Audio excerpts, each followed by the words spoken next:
धावत्या बस किंवा इतर वाहनातून प्रवास करताना खिडकीबाहेर डोके किंवा हात काढणं किती जीवघेणे ठरू शकते याची भयावह प्रचिती कर्नाटकमधील हुबळी इथं आली।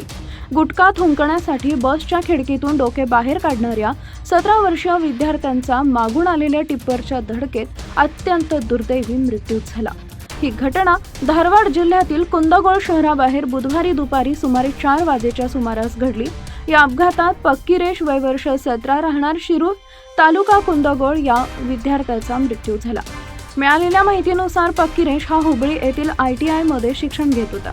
कॉलेज सुटल्यानंतर तो आपल्या शिरूर गावाकडे जाण्यासाठी परिवहन महामंडळाच्या हुबळी लक्ष्मेश्वर बसमध्ये बसला होता।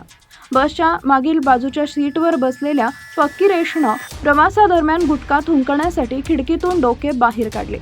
त्याचवेळी मागून भरधाव वेगाने येणाऱ्या टिप्परनं त्याच्या डोक्याला जोरदार धडक दिली। धडक इतकी भीषण होती की त्याचा जागीच मृत्यू झाला।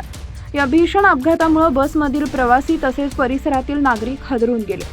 घटनेची माहिती मिळताच कुंदगोळ पोलिसांनी घटनास्थळी धाव घेतली। पंचनामा करून मृतदेह शवविच्छेदनासाठी रुग्णालयात पाठवण्यात आला। या प्रकरणी टिप्पर चालकाविरोधात गुन्हा दाखल करण्यात आला असून पुढील तपास सुरू आहे।